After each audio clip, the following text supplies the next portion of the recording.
coup, ce scénario, on l'a écrit à 3, avec une autre amie à nous qui s'appelle Eva et qui ne peut pas être là aujourd'hui parce qu'elle passe son oral de bac de théâtre, qu'on a demain, nous, à 8h.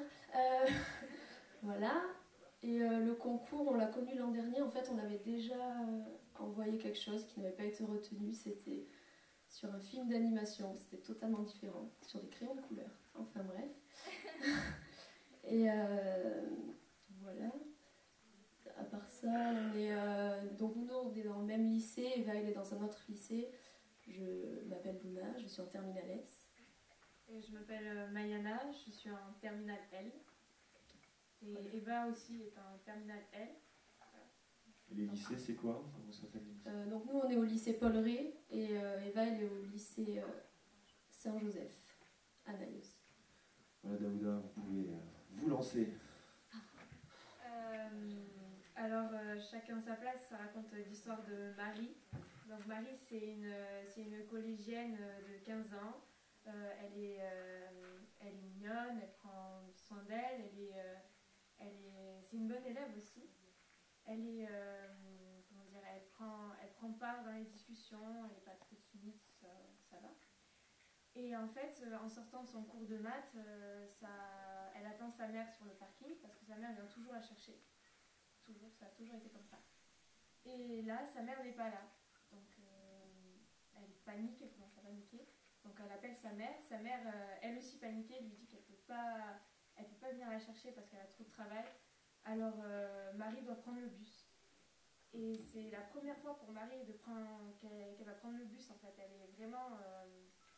ouais, elle est paniquée, elle est angoissée, elle ne sait pas ce qui l'attend. Donc, elle va prendre le bus finalement, elle est obligée, et donc elle veut trouver vraiment la meilleure place. Donc, quand elle rentre dans le bus, elle voit une place à côté d'un homme en djellaba avec une barbe. Elle décide de ne pas s'asseoir à côté de lui. Elle voit un jeune homme avec un jogging, une casquette, pareil, elle ne veut pas s'asseoir à côté de lui. Et elle voit une jeune fille avec les cheveux courts, très masculine, et pareil, elle décide de ne pas s'asseoir à côté d'elle. Et puis là, il y a une voix qui l'interpelle, une voix familiale, donc elle se retourne et elle voit Monsieur Poulon, son prof de maths, qui l'interpelle et qui lui dit viens t'asseoir à côté de moi. Et donc Marie, elle est soulagée, enfin, c'est un visage familier, elle est contente.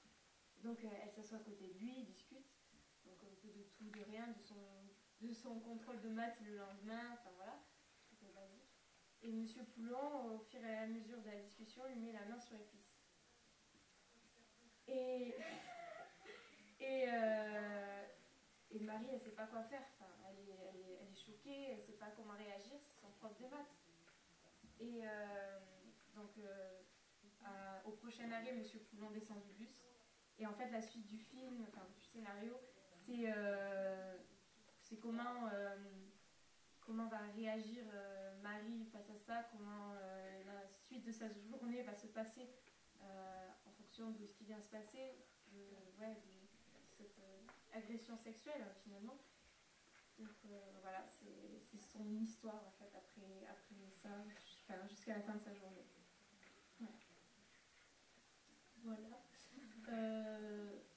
Peut-être qu'on peut parler de la façon dont on a élaboré ce scénario. Au début, donc la première version était totalement différente de ce qu'on a maintenant. Au début, on avait en fait juste l'idée de la scène dans le bus. On n'avait pas vraiment travaillé le personnage de Marie, ni le personnage de Monsieur Poulon.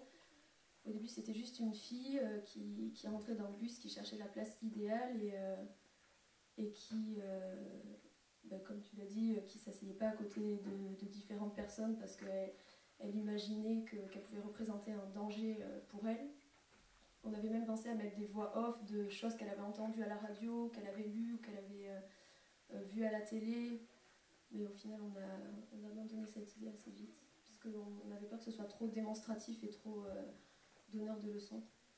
Et la grande étape, là où ça a vraiment changé, et on a vraiment commencé à élaborer cette histoire, c'est quand on a compris que cette scène, c'était pas le scénario, c'était une scène du scénario, mais qu'il il fallait, ça c'est grâce à toi Emmanuel, qu'on a compris qu'il fallait vraiment travailler des personnages, qu'il fallait que le spectateur ait le temps de s'attacher, d'essayer de comprendre un peu le personnage, de vivre avec lui les péripéties, de voir son évolution au cours de cette journée, et que l'on ne pouvait pas s'arrêter, mettre la main sur la cuisse, s'arrêter là et laisser cette histoire en suspens, quoi.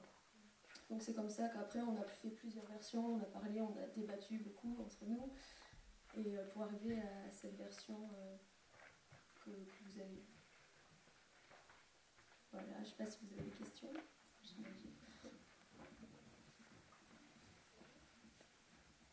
Alors moi j'ai une petite question sur la structure en fait, du scénario. J'ai l'impression qu'il y a... Donc en fait il y a toute une première partie sur déjà la conversation avec ses amis avant qu'elle monte dans le bus, et après quand elle arrive dans le bus, sur elle face à ses préjugés en fait, à partir du moment où elle choisit l'endroit où elle va s'asseoir. Et après moi j'ai le sentiment qu'il y a une bascule limite dans une autre histoire en fait, qui est forte aussi, qui est aussi pertinente. Mais du coup j'ai eu le sentiment qu'il y avait limite deux intrigues ou deux situations opposées très fortes, ou limite pas deux scénarios, mais deux histoires en une. Donc je voulais savoir un peu comment vous avez imaginé cette structure, pourquoi cette bascule, où on part sur toute autre chose, où vous nous posez quelque chose sur les préjugés, et puis après, donc après il y a un petit retour, après quand le bus la dépose et qu'elle est seule face au monsieur musulman. Mais du coup j'ai l'impression que vous posez quelque chose et qu'après vous partez sur autre chose qui est fort, très fort. Oui, mais justement on a beaucoup parlé de ça, du fait que notre scénario, au final, oui, il y a deux thèmes principaux. Il y a plutôt au début les préjugés, etc. Et ensuite l'histoire de l'agression sexuelle. Mais on trouvait ça intéressant, justement, déjà de traiter ces deux thèmes et de montrer que... parce que montrer des préjugés, on le voit beaucoup. Enfin, les préjugés, c'est quand même un thème qui a été assez abordé. Et on voulait montrer la suite, un peu. Montrer, lier ce thème de l'agression sexuelle aux préjugés. C'est pas, je pense pas que ce soit deux scénarios différents, c'est vraiment l'un découle de l'autre.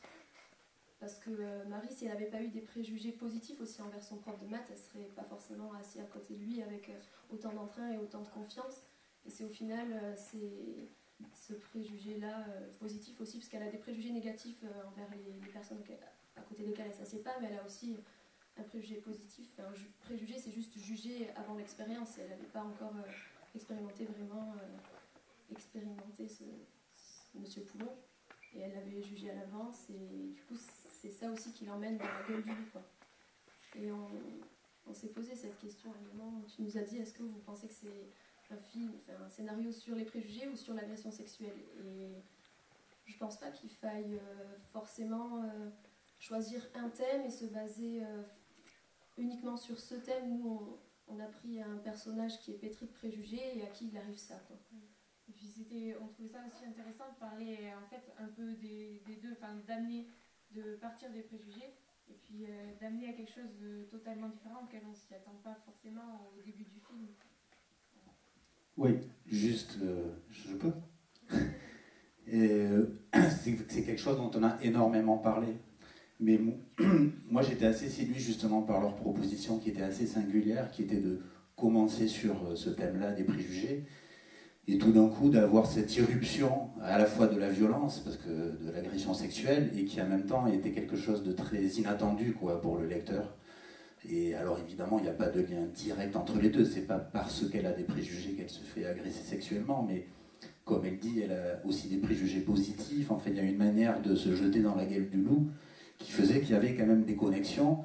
Et moi, je trouvais ça assez fort de leur part, et en tout cas assez intéressant comme proposition, cette manière de vouloir totalement surprendre le spectateur et d'amener l'histoire quelque part où on ne s'y attend pas du tout.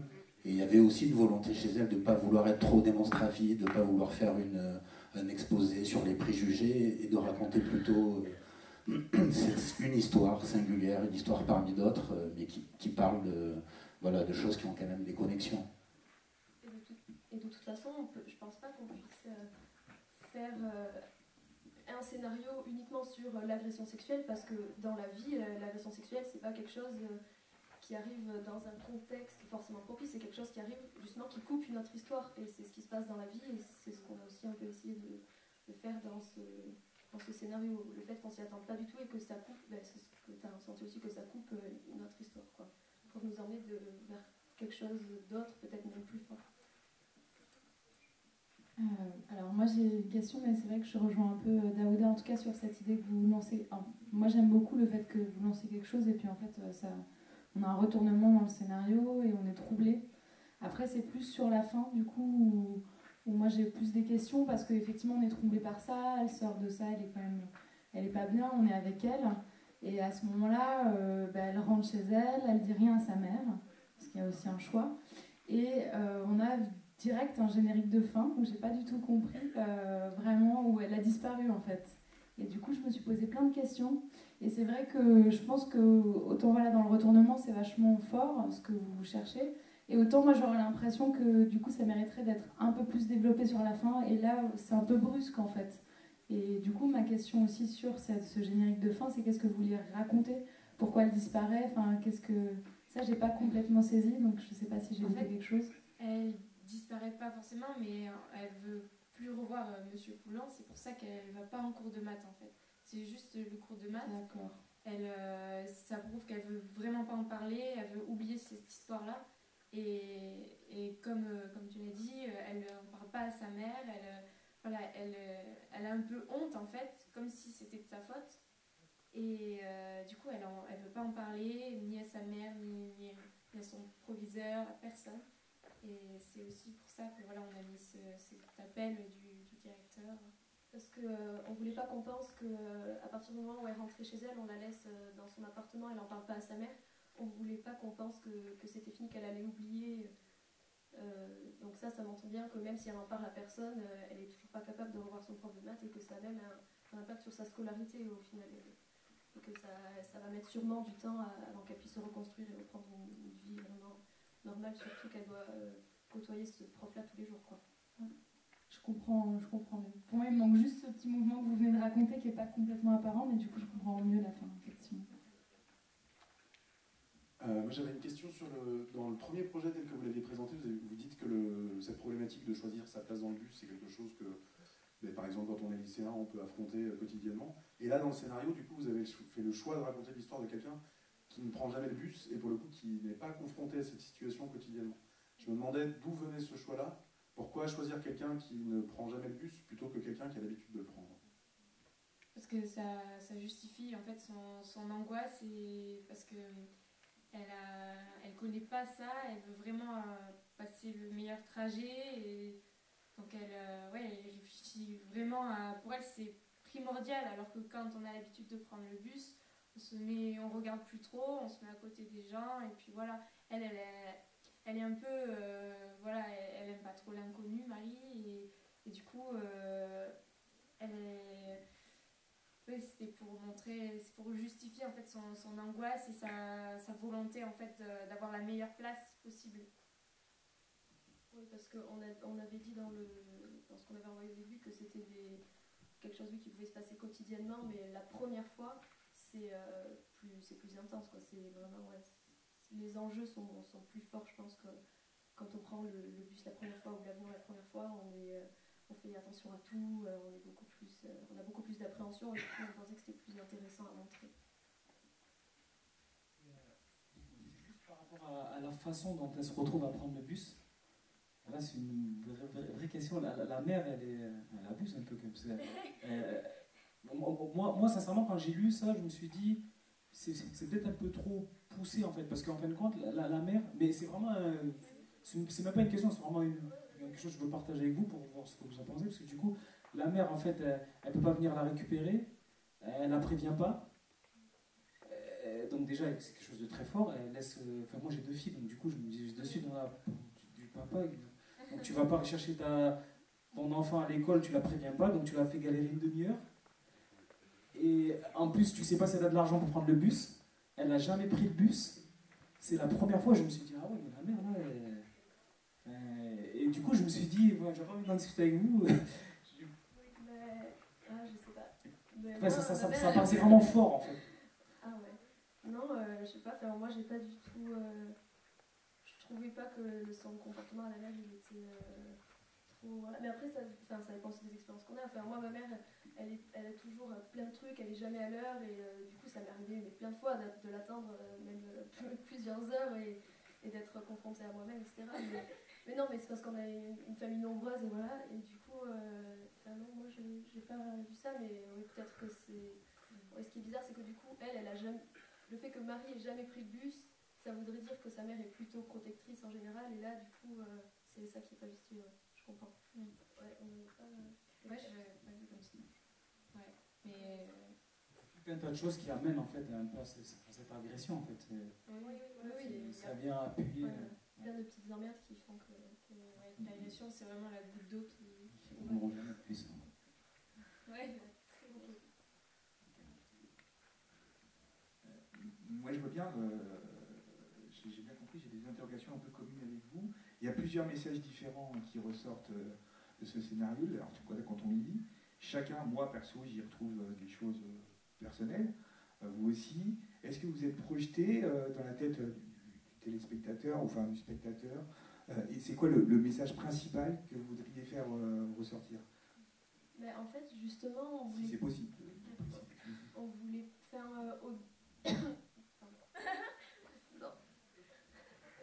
dans notre tout premier truc qu'on avait dit, c'était vraiment méfiez-vous de vos préjugés, il ne faut pas juger à l'avance, de vos préjugés positifs et aussi de vos préjugés négatifs. Et on trouvait que c'était vraiment moralisateur et que en fait là le scénario il n'a pas vraiment vocation à enseigner quelque chose ou à faire passer un message à proprement parler, parce que en fait bon, préjugé, j'ai déjà dit, c'est juger avant l'expérience, et là on propose juste une expérience et on vous laisse libre de votre choix. On ne voulait pas trop. On se sent pas vraiment légitime à donner des leçons de morale, sachant qu'on a tous des préjugés, et voilà, c'est juste une expérience qu'on livre au spectateur et on le laisse voilà, choisir. On le laisse. Vous m'avez comprise. D'autres questions? Sur la modification du titre. Maman, je rentre en bus, c'est ça? Ah non, on a changé ça. À la base, c'était. Qui devienne je prends sa place. Chacun sa place, pardon. Donc, vous pouvez nous en parler. Pourquoi le titre Chacun sa place? Ou pourquoi ce changement? Alors, juste, en fait, à la base, Maman, je prends le bus, c'était. On avait pris ça, en fait. Déjà pour s'inscrire, etc., on s'est vu une après-midi. Ça a été parce que vu qu'on habite loin, etc. Et on avait déjà réfléchi à quelque chose, mais on n'avait pas quelque chose de concret. Et donc on a réfléchi, on a beaucoup débattu, je ne sais pas combien de temps ça a mis, plusieurs heures. Et en titre, on s'était dit que Maman, je prends le bus, c'était voilà, mais on s'était dit qu'on allait sûrement le changer, quoi. Oui, on s'était dit que c'était provisoire. C'était vraiment parce qu'il fallait un titre pour s'inscrire, mais c'était pas. Et du coup, chacun sa place. On a mis du temps, on a écrit le scénario et le titre, à chaque fois, on repoussait parce qu'on n'avait pas. On voulait vraiment un titre trop bien, on pensait que ça allait venir d'un jour à l'autre, comme ça, et qu'on allait se dire, mais oui, c'est évident. Et non. Est venu le dernier jour avant le voie du scénario, on s'est dit, bon, on a le scénario et tout ça, il faudrait peut-être un titre. Et donc, on s'est vu, on a débattu comme d'habitude, et on s'est dit, au début, on a fait des propositions de titres et on ne trouvait rien, et après, on s'est dit, en fait, ce qu'on veut, c'est un titre, un peu comme le principe du scénario, où on s'attend à quelque chose en lisant le titre, et après, en lisant le scénario, on comprend le sens du titre. Bon, c'était ça qu'on s'était dit. Ouais. Et du coup, chacun sa place, je trouve que ça permet un peu ça, parce que, bon, déjà, il y avait le jeu de mots avec les places du bus. Mais chacun sa place, en lisant le titre, on se dit oui, chacun sa place, ça va être les gens, ils rangent les gens dans des cases, ils pensent que chacun doit rester à sa place, etc. Et après le scénario, on se dit que chacun sa place, c'est aussi la place difficile de Marie dans la relation avec son professeur. Est-ce que c'est une élève, est-ce que c'est une femme désirable? Au final, là, à ce moment-là, elle ne sait pas quelle place elle a. Et aussi le fait que M. Poulon, il n'est pas resté à sa place, il aurait dû, quoi. Voilà.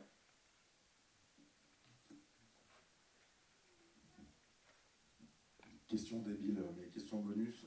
C'était tout de suite clair pour vous que c'était un prof de maths ou vous avez hésité sur le domaine dans lequel il exerçait? Ben, en fait, on a pensé à un contrôle de probabilité, du coup de suite on a dit prof de maths parce qu'il fait un petit jeu de mots au début. Et voilà, en fait c'est juste que la blague, je crois, elle nous est venue de suite. Alors qu'elle n'est pas drôle, mais On n'a pas d'histoire spéciale avec notre prof de maths. C'est pas... Du coup, moi je terminerai juste, parce que la question n'est pas si anodine que ça, parce qu'effectivement vous parlez de préjugés qui vont s'exercer dans le bus contre envers des personnages qui sont bien caractérisés. Pourquoi cela? Bon, c'est peut-être une vaste question, mais c'est pas neutre non plus. Et de la même manière, moi j'aime beaucoup quand même j'aime beaucoup ce dialogue de sortie de cours entre les camarades, puis c'est pareil, il amène la suite, et là ils sont au cœur du sujet, je trouve avec une certaine, en plus, un certain tact, quoi. C'est assez naturel comme dialogue, hein, ça sonne vrai, hein, donc ça je pense que on s'interroge sur un des garçons, camarade, un peu efféminé, qu'est-ce qu'on pense de ça? C'est pas anodin tout ça quand même de choisir cela. Donc pour la question, en fait il y a un peu de questions en ligne, non? Oui, mais c'est-à-dire qu'on pourrait se dire des préjugés, tiens, on a pris celui-là, mais moi j'ai l'impression que vous avez quand même été précise dans les personnages qui allaient être un peu l'objet des préjugés. Mais en fait, pour les personnages du bus qui étaient victimes de ces préjugés, au début, on avait pensé à mettre donc une voix off quand elle voit les personnages avec... j'ai déjà dit ça. Ce qu'elle a pu lire dans les médias, etc. Et du coup, on a pris des choses qu'on a nous-mêmes, on a pu entendre dans les médias, on a pu entendre des discussions de famille, donc le musulman, forcément, avec les attentats, etc., il y a beaucoup d'amalgames de faits, et on s'est dit qu'on aurait pu explorer ce terrain-là. Après, voilà, ceux-là, on les a choisis comme ça.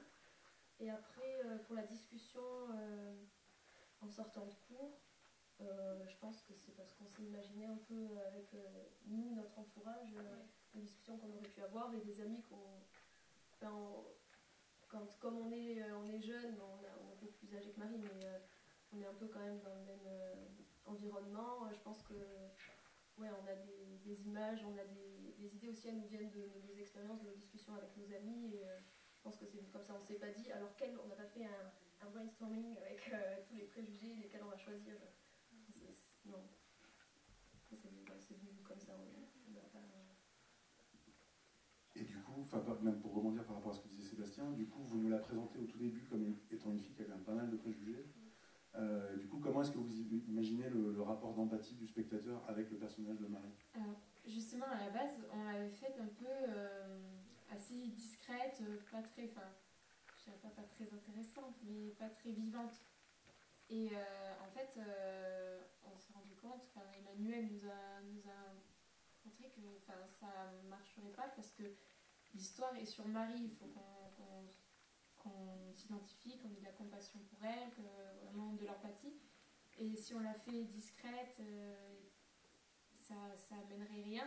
Du coup, on l'a vraiment changé. Et dans cette discussion, on a voulu la faire, certes avec des préjugés, parce qu'elle en a, ça c'est clair et net. Mais disons que, par exemple, avec son amie Julia, elle le prend avec humour, c'est des préjugés. Même si elle a une amie noire, elle le prend avec... elle en discute avec elle avec humour, comme si c'était pas si grave. Et puis, finalement, avec la suite, on se rend compte que ça peut amener des conséquences graves. En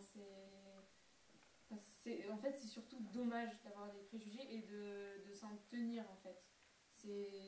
Donc cette discussion, elle est souple, disons, mais c'est un peu pour annoncer la couleur.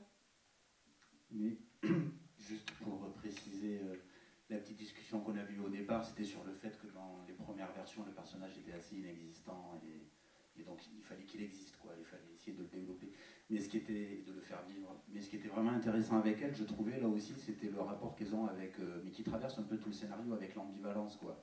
Et c'était vachement intéressant, je trouvais, parce que souvent dans le genre de proposition qu'on a ici, le fait est qu'on a souvent des personnages victimes, positifs, etc. Et elle, c'était intéressant parce que justement, elle voulait travailler sur un personnage qui n'est pas un personnage pour lequel on va forcément avoir que de l'empathie du tout. Enfin, elle peut être antipathique, quoi. Elle est assez antipathique dans ses préjugés, dans la manière qu'elle a, dans la discussion. Et ça, là aussi, je trouvais que ça rejoint un peu la discussion qu'on a eue sur le thème, etc., mais qu'il y avait une volonté chez elle de vouloir travailler l'ambivalence, pas forcément l'empathie, la victimisation, voilà, qui était intéressante, quoi. Et tant que j'ai le micro, juste pour finir, c'est juste pour dire que sur la fin, par exemple, et tout ça, c'est des choses sur lesquelles on a beaucoup discuté. Là, elles sont prises dans un emploi du temps un peu fou. Demain matin, elles ont un oral à 8h du bac, etc. Mais on en a beaucoup discuté et on sait que, enfin, elles savent que le scénario elles veulent continuer à retravailler. Et notamment sur la fin, parce que notamment j'avais eu un échange avec Sébastien qui ne comprenait pas non plus l'ellipse qu'il y avait à la fin entre le message du répondeur et tout ça. Donc il y a cette conscience qu'il y a encore des choses à retravailler, mais passe ton bac d'abord, quoi.